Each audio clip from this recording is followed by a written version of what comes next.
Hello everybody, welcome to Portugal. It's round 7 of the FIA Motocross World Championship. This is the MXGP of Portugal. We return to the sandy, hard-based circuit of Águeda. We're live on our MXGP TV studio show with me, Paul Malin and Lisa Leyland. And coming up on today's show, we've got Simon Langenfelder, who currently sits second in the MX2 Championship on the Red Bull KTM. We've got Jeremy SEEWER from Aruba.it Ducati. And then we've got the Red Bull KTM team manager, Davide DE CARLI, coming in as well. So lots of things to look forward to, but before we meet our first guest, Lisa Leyland, here we are, the first of 2 in a row. Are you looking forward to it? I am looking forward to it, I am. And this is so familiar here in Águeda, isn't it? I really like this track and everyone's in a good mood. And yeah, I'm looking forward to it. You? Yeah, absolutely. And ready to go again, I think. Yeah. 2 weeks and then a week off and then 3 in a row. We're fully in it now, aren't we? We're fully in the season, I feel. Did you burn your chocolate off? All the Easter bunnies? I said no chocolate this weekend. And who brings me chocolate? First thing Friday morning. And chocolate cake this morning. I know. Yeah, what are you trying to do? I know, fatten you up for the kill. Well, clearly. Anyway, let's get on with the show. Simon Langenfelder joins us now. Simon Langenfelder, come and take a seat. And Red Bull KTM Factory Racing is currently second in the MX2 Championship standings. And Simon, here we are back in Portugal. Now, this time last year, you arrived here second in the championship. You're now 3 points behind Kai. Last year, I think it was like 26 off the championship lead. It's been a pretty solid start for your 2025 campaign. Yeah, it was going good. I had some good races, some not, but let's say the overall was good. Otherwise, I wouldn't be in this position. Especially last weekend when they went great with or 2 weeks ago actually. Forgot about that break. So yeah, it was going good. I'm sitting in a good position. I think we made some more testing this week, and I think we're in a good place for Águeda this weekend. Yeah, obviously, you know, with your record in MX2 overall in the championship, I guess the goal is to win the championship this year. And, you know, from that side, you know, podiums are crucial. You've got 3 already, but there may be 1 or 2 got away. Maybe that one in Argentina snuck away from you. I think it could have was been on the podium. No, but the overall victory yeah, there got away from you. But in terms of your overall riding, are you happy with everything? Yeah, I think I made a good step this week, or especially in this winter. We're on such a high level in the MX2 Championship that every small detail matters, I think. And right now, I think my riding style is quite under control. I think I have a good technique. I think also the bike is working good. And yeah, I think I'm in a good position on just focusing on my riding, focusing on what I'm doing the best, and try to beat out front. Well, let's talk about Switzerland 2 weekends ago. Double race win victory for you. Your first win of the season. And it just looked that weekend, Simon, that everything just sort of clicked and fell into place for you. Yeah, in Switzerland, I really like the track. It's technical, it's a bit tiny, but I like that slow technical stuff, and I feel really comfortable on that stuff. So got 2 hole shots and just ran away with these, and yeah, super happy. What can you say about a 1-1? Yeah, hole shots definitely make it easier. Yeah, for sure, especially on a track like this. Yeah. Just try not to eat any stones. Well, that was actually your first GP win since Sweden 2023, and that's quite a long time between drinks, isn't it? Do you feel like now that you've got that GP victory, especially in the way that you did, pretty much perfect weekend, that you feel like a sense of relief, maybe a little bit of pressure has been lifted a little bit off your shoulders? I think usually throughout the seasons I not struggle, I would say, in the beginning. But yeah, to get into the season, it's a bit difficult. But then, especially like where we are now at the 7th round, I think, you're already in the championship. You know every weekend you arrive Thursday, you do the start practice Friday, Saturday. You don't even need to look anymore at the timetable. So you know what's going on, and I think this win helped me a bit to boost my self-confidence and know that I can do it, and it's always nice to win. Yeah, well, it's like a building process, isn't it? You know, you can't win the championship at the first round. You can certainly lose it, but the goal is not to peak also at the first race, you know, but to build and gain that momentum, which you certainly seem to have found. It looks like there was a good atmosphere in the team in Switzerland, especially after MXGP race 2. How was the atmosphere after that last podium ceremony? Because obviously there was yours and then there was Lucas. How was all of that? I bet it was a good, fun picture for the team, wasn't it? For sure. For the team, it's great. be going 1-1 with me, and then going 1-1 also with Lucas, and Lucas being the, I think, youngest 450 winner. So that's a crazy achievement. And I think it's super cool for the team, super cool for everybody.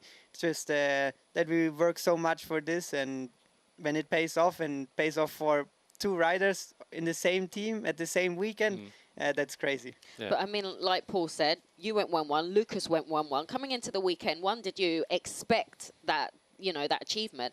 And also coming into this weekend, is there a different atmosphere? Is there a different feeling in the team now that you've got those double victories behind you? I think we go to every weekend the same. We try always to do our best, to give our 100%. Sometimes I think we also need to give a bit more, but I would say that it helps for sure the confidence, but we're not going crazy over anything. We take everything slowly and go forward like this, and just try to do our best every single weekend. We just had a weekend off last week. Was it pretty chill for you? Did you go racing? Did you go ride? What is the ideal perfect weekend for Simon Langenfelder when we're not racing? Do you still like to be attached, go enduro riding? Do you like to get out on the boat, walk the dog, take the girlfriend for a nice romantic meal? What is the perfect weekend for Langers? I was just, being honest, I was just testing quite a lot, and I think I've been riding 6 times. So yeah, I've been a lot on the bike, but on Sunday I was playing a little bit paddle with Marlin, and we took some time off. Anyway, now in Rome the weather is so good. We're almost having 30 degrees there, and yeah, just sunbathing and trying to get some brown skin, which is not working ideal. I like the way you look at your. I'm trying to get the brown skin, but it's not really happening. Yeah, when I came in here and saw you, I thought I'm white. She lives in Barcelona. There's also good weather in Germany at the moment, I hear. It's you know, we've got a little bit of rain here at the moment, only drizzling, but Germany, England, it's perfect at the minute. It seems so strange. We are in Italy and we have so much rain. We are in Spain, we have rain. We are in Portugal, we have rain. And then we come, and then we're in Germany and it seems like there is no rain. But I think when we have the race there, for sure we also get a little bit. Yeah. How was the track this morning? Because obviously they didn't rip the track because we were expecting a lot of rain yesterday. It didn't really come. We may get some rain this afternoon. So it's... From watching on the outside, it looked like it was quite flat, but at the same time, pretty quick. But I think it was a good decision from the organizer to keep it sealed over the weekend until this night, until today, because obviously, if you rip it and the water goes in, you get a mud race like last weekend, like last year. Yeah, I think we don't get as much water as last year, but for sure the track was really fast this morning. It's one of the biggest tracks, I would say, one of the tracks with the biggest jumps. So yeah, I enjoyed the track, to be honest. It was really fast, but also our times were really close. I think up from 1st to 8th place, there was only 1 second in between. So for being such a big, wide track, all of us riders are really close together. But I think it starts drizzling a bit more here and there, and for sure we're going to get some more ruts, some more bumps also after the EMX races. So I'm looking forward to it. I didn't even look at the weather, to be honest, because it's just changing every single minute. Yeah, that's the best way, isn't it? Just go with the flow. It is what it is, and at the end of the day, it's the same for everybody. So anyway, Simon Langenfelder, thanks for your time. We'll let you get back. Obviously, you've got time practice coming up in about an hour or so's time. Enjoy the weekend. Continue with the good riding, and maybe we'll see you in the studio show a little bit later on in the season. Okay, thank you, guys. Thanks, Simon. Just before you disappear, though, I'm hoping that our next guest, Jeremy SEEWER, is in position, but otherwise, we might be solo. But let's take a quick break and hope that Jeremy SEEWER is here when we come back. But in the meantime, here's a little bit snippet from Behind the Gate, episode 6, Crowd Pleasers.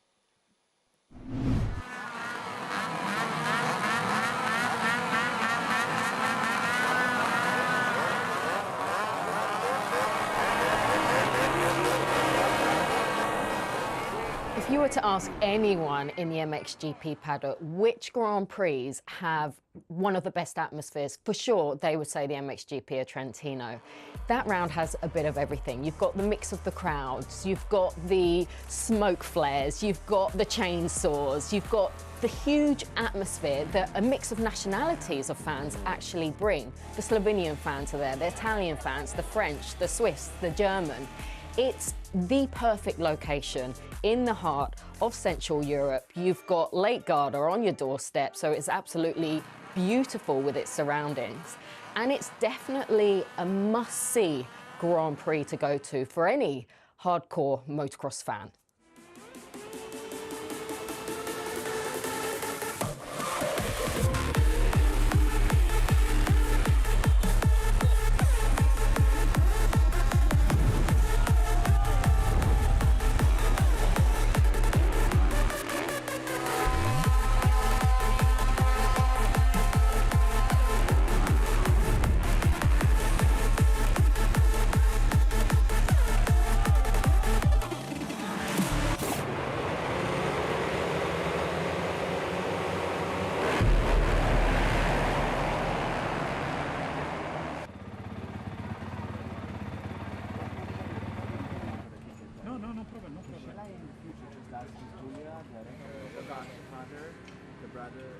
Mattia Guadagnini, he had a fantastic start to his 2025 campaign. He had a foxhole shot in Argentina. He had 2 fourth overall finishes in the first 3 rounds. He just seemed very happy, very content, back living in Italy with an Italian team.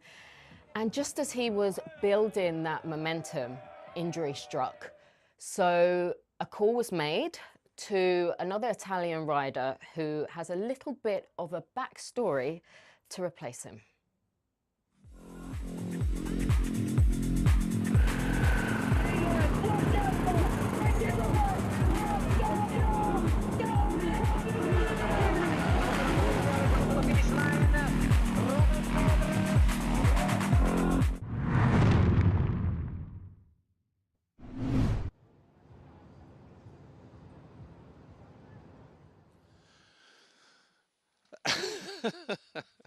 Hello everybody, welcome back to our live studio show here on MXGPTV.com with me, Paul Malin, and Lisa Leyland. Our second guest has just about made it, Jeremy SEEWER, the most chilled person in the paddock. Jeremy, you made it with seconds to spare. How are you, first of all? I'm very good. Not stressed? I'm sorry for that, but I told me, yeah, 12:15. I'm on time, but yeah, you know. I said 12:05. Yes, but I got the wrong information from my team. I'm sorry. No but no, problem. I'm very good, thank you. And I just made it, so that's the important thing. Anyway, well, look, the first thing we need to say is, you know, the off-season was a lot of noise. Why Ducati? It's a new bike. It'll never work. Blah, blah, blah, blah, blah. Here we are. Who has the last laugh? For the moment, me. Yeah.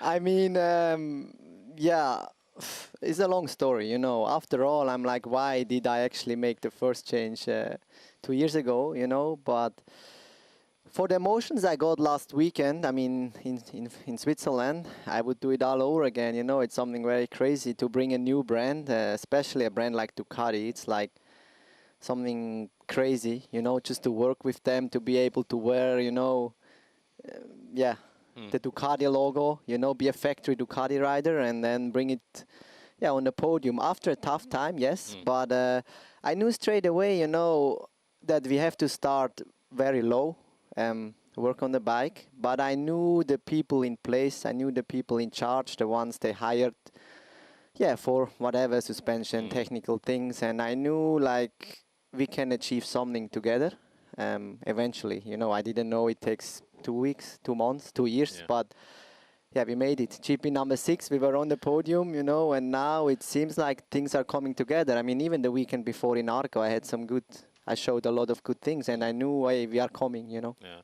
Well, seriously, though, fantastic weekend 1 week ago, 2 weekends ago. Tell us about it. Well, I mean, it's like a fairy tale, you know. Sure, I would love to win, but this the second moto was like it just all clicked together. Sure, luck was on my side, but that's the sport also. I still had to make it happen. I had to be there. I had to take the benefit and pass Jeffrey, you know. This is the final lap, by the way. Yeah, which wasn't easy. I got a bit unlucky a few laps before where I caught him already, and then there was the waved yellow from Maxime, and he made another gap. But then I got lucky also in the last lap, the way how I passed him, a bit sneaky, you know, but that's the sport. Sometimes you win, sometimes you lose, but I've been on the other side many times. So, like I said, it's a fairy tale. It all came together, and this podium meant more than anything, especially being at home. I've never been on an MXGP podium That's really like my home crowd, you know. I grew up 20 minutes from there. Crazy, you know, tops anything, tops even some of my GP wins and stuff, you know. And in that second race, Jeremy, how good was that crowd? Because for us, the atmosphere was just electric. But for you, on the bike, it just must have been like next level. Did you feel that? Yeah, big time. Even now, I get like goosebumps, you know, like it's crazy to see it again, to ask, get that question asked. It's like, wow, well, you know, I passed the finish line jump and I didn't look at them or anything. I didn't see they were there, but I felt the positive vibe and it just gave me that energy and I could make it happen. So that's like I said, if you write a story, you couldn't write it any better, you know. And we just saw it then actually in that clip on the pit board, all in for the podium. Did you see that message and what did you think? What was going through your mind when you saw that? I saw it. I mean, first of all, I felt the crowd reacting more and more after, like, you know, Maxime went out. And I thought, wait a minute, like, this could happen, you know. And then I said, okay, let's watch the pit board. And then I actually saw you need Herlings for podium. That's the message I saw, I think 2 laps to go or 3 laps to go. And then I was like, okay, I need to make a plan here to get him, you know. And, you know, to make it happen is like, that's what we train for, you know, and all the hard works, the tough hours, even the tough races before that, where we struggled, where we had to find the issue. I mean, we knew the issue, but we had to fix it. Yeah, all deleted, you know. Obviously, your home GP, you've won a race in MX2, you've been on the podium there, but obviously to do that in this season with the Ducati and everything else, your first time in MXGP on the podium at home. How does that podium, I know you briefly kind of alluded to it a moment ago, but how does that podium rank amongst, you know, your race wins and all the rest of it? And what an atmosphere as well, by the way. Yeah, I mean, I have some GP wins where they were really crazy. Also, like in France, I think 2 years ago, the start straight was full of Swiss fans also and something crazy. But now, I think it's even on with that. Like, it's as emotional because it's at home in Frauenfeld with all my family, friends, fans. And then just next to that, the Ducati story is as big, you know. So it's like it just all came together, and it actually is one of the best emotional podium I've ever had, even though I didn't win, you know. Yeah, and like you said, the Ducati story is just as big. It was a historic day for the brand, for the team. Did you manage to celebrate afterwards? And did you celebrate perhaps a little bit more because there wasn't a GP the next weekend? Well, yeah, I stayed at the track for my fans because I had loads of kids coming to my motorhome and like asking signatures, you know, anything I could give them. And I just tried to be there for them, you know, because especially in Switzerland, I have so many kids, they look up to me, you know, and they even like the kids cup in Switzerland, like I sponsor them a little bit. So then for the future, you know, so I had like 20, 30 kids around my motorhome and I tried to make them happy. And I think by 9 o'clock or something, I left the track and I just went to have some dinner with my friend's family, girlfriend. Enjoyed the evening, and then I didn't go too crazy, you know, because after the race is before the race. So nowadays it's, as quicker you are ready, as sooner you start to train, as better you are in the next race. So that's how it is. But still, I enjoyed a lot. I stayed a few days at home to rest, to recover, to let it sink in, you know. But it was something special, yes. So what's next for you and Ducati? What's the plan? If you got any upgrades, any new parts? Have you set new goals, maybe? Well, new goals, yes. I mean, after you do a podium, you want to repeat that, you know. But like for the moment, I'm just happy to finally like get in my groove. Kind of, I just had 2 weeks of normal training now for the first time. Kind of before that, it was testing, struggling a bit, trying, changing any GP or every GP so far except Arco in Switzerland. We would change setup, improve, use the GP itself to test because the training is never the same. Like the tracks don't get as rough. It's not the same when you race. So now I'm finally in Belgium, can train, don't think about testing too much, just focus. Bike is on a place where I'm saying, okay, it's good. It's not like, wow, yet. Okay, we need a bit more time, but it's good. I can push, I can start to also ride fast and build up my speed. Before that, it was just trying, struggling, all that. So And the goal is for sure to be top 5. And we have new upgrades coming, but we are not in a hurry now because our level is already okay. And for sure we are planning to improve, but we are on a good way. Cool. Okay. Well, look, Jeremy, we are out of time, but enjoy the rest of the season. Good luck to you, to Ducati. Obviously, you got your new team, well, not your new teammate, but your teammate here back with racing again this weekend. Yeah, we'll see you again throughout the rest of the season at some point, I'm sure. Yes, thank you. Enjoy. Thanks, Jeremy. Thank you. Right, our final guest is ready to come and join us in a moment, but before we catch up with Davide De CARLI, let's take another look at Behind the Gate, episode 6. Crowd, please. There's more action from Trentino, MX2 Race 1, I believe.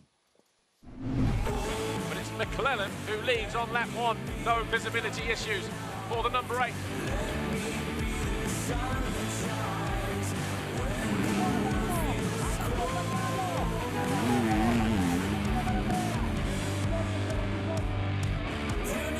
Still can't find his way past Braceras. Thought about connecting to the inside, and it works for him. I thought Braceras may have had it covered, but De Wolf, very wide, cuts back, closes down the door. De Wolf now up in the 5th. And Raceless in. He was in that battle with his teammates of Elzinger and Beniston, but he's dropped out of the top 10. And look at that. The gap between Everts and De Wolf still hovering around about 2 seconds. De Wolf on the prowl. And Adamo all over the back of Latter as they head uphill. And he's alongside, and he finds his way past. Adamo triples into 2nd. Oh, I'll tell you what, no surprises as to who the fans are supporting. Out of these 2, the roar of the crowd as Adamo went past into 2nd position. Takes a cheeky look down at him as well. And Latter looks across, he sees Everts there. There's no resistance. Everts now up into 3rd. All of a sudden, De Wolf now up into 4th.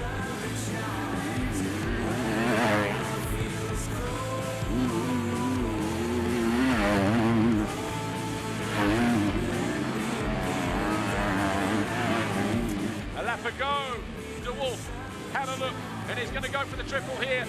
He doesn't, but he stays nice and low.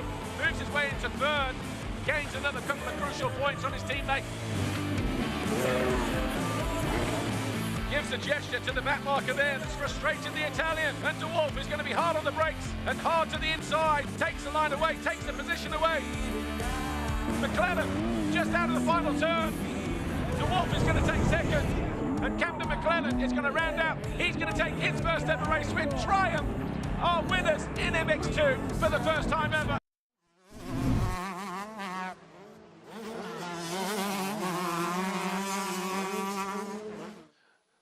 Everybody, welcome back to our live studio show here. Our final part on MXGPTV.com with me, Paul Malin, and Lisa Leyland. Our final guest joins us now, Davide De CARLI, Red Bull KTM Factory Racing Team Manager. And before we start, Davide, a little bit of advice. Don't sign Lucas Coonan to 450. It won't work. He's too young. He's too crazy. Blah, blah, blah. Everyone say, yeah. But you know what?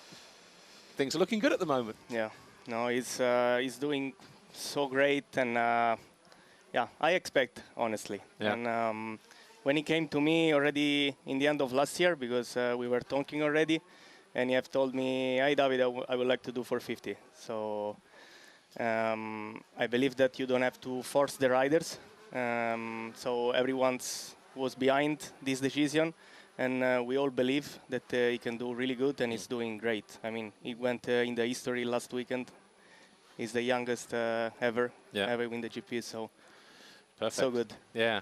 And obviously, after he finished 10th in the qualifying race on Saturday, did you think, man, you know, he's even going to struggle for a podium? And then so to go and get the podium and win both races to win the first time? No, actually on Saturday, he was struggling a little bit with a lot of arm pump. Yeah. And he didn't feel well on the track with the ruts. He didn't feel comfortable.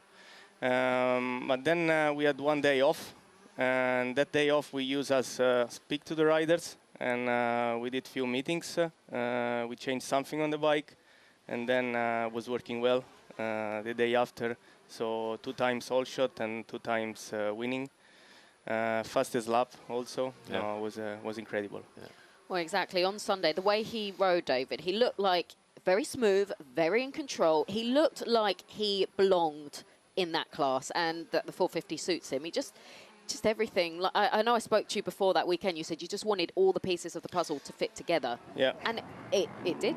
Yeah, he did. Yeah. He put the puzzle together. We achieved already one podium in France, and then in Riola he almost won the GP. He won the first moto quite well. And then unfortunately that happening with Jeremy, but this is not fault from no one. These things in the sport happen. But then we was able to put the puzzle together in Switzerland. Yeah. So after Switzerland, Lucas is now third in the championship. If I had told you that before Argentina, would you have believed me? Yeah. Really? Yeah, because I The know optimism of a team manager. I know the potential Yeah. from this kid. Maybe the beginning of the season it was a little bit conservative because it's normal. You are new in the category and you need to learn the 450 still. Many riders with a great level and great champion in the class, and I think it's normal that you need some times to step it up. And yeah. Now we need to keep on going. Yeah. Great moment for you all, because obviously earlier on in the day you had 1-1 with Simon Langenfelder, 1-1 with Lucas, his first win in MXGP, Simon's first win of the season as well. Yeah, it got noisy down there. So many crazy Italians down there. So many emotion in this day. I will never forget. You were right before. It was Majora. One time that we won also 2 times in 2 category, and with second 1-1. 1-1. Yeah. And second time in 21 with Jorge and Mattia, and Tony finished second. But this also was quite special with 4 times win, and yeah. 4-time all shot. Was a perfect weekend. We took everything. Yeah, everything. Yeah. Well, we had Simon in earlier, and he just looks like really calm, in a really good place. Has anything changed in Simon's program this year, or is it maybe just because he's just another year older, another year wiser, with more experience? Yeah, it's of course he is more experienced. Simon at the moment he has everything to do good. He has the experience. He knows really well the team. He knows really well the 250. So 3 times he finished 3 in a row. So he really wants this title, and everyone around him wants this title. So we are working hard to get it. Yeah. Yeah. What about Sasha? You know, there's been a bit of up and down. He's had the red plate. Been struggling a little bit in the past few races. But why do you think that is? Because from my side looking in, he's all or nothing. It's either full gas or no gas, you know. And if that is the case, what do you do to try to change that? Because it's difficult to change the sort of the wiring in the brain of a rider sometimes, isn't it? I think with Sasha, the beginning of the season was good, like in Argentina. He could win second moto quite good, and he had some good speed. But unfortunately, then later on in Kosar with the mud, it was not really his condition. The race wasn't that perfect, and in France he made those 2 big crashes, and then after that was like a little bit of chain reaction. Yeah. So we are trying to building up again that confidence, and I really believe in Sasha. I really believe in Sasha. I really want Sasha always. So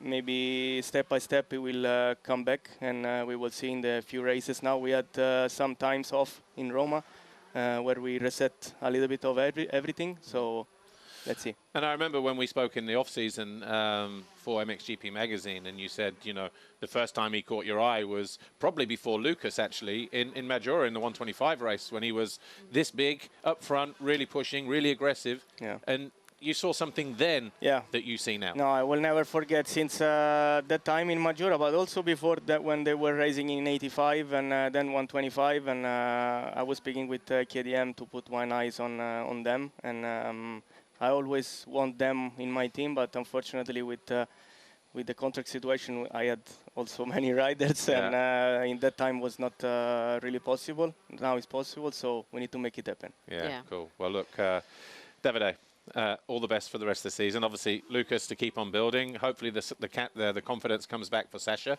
and Simon can continue to do what he's doing as well. Yep. And but yeah, all the best for the rest of the season. Thanks a lot. No problem. Well, look, we are out of time, but before we go, just a quick reminder to let you know what's coming up on MXGP TV today. Of course, 1:36, we've got Time Practice MX2, followed by MXGP Time Practice. Then, of course, 125, presented by FMF Racing 250, and then the qualifying races later on today. Well, that's it from me, from Lisa. Thanks to all our guests. Hope you've enjoyed the show today. We'll be back in a week's time in Lugo, in Spain, for the MXGP of Spain. So from us here and the rest of the team, thanks for watching. See you next time. Bye for now.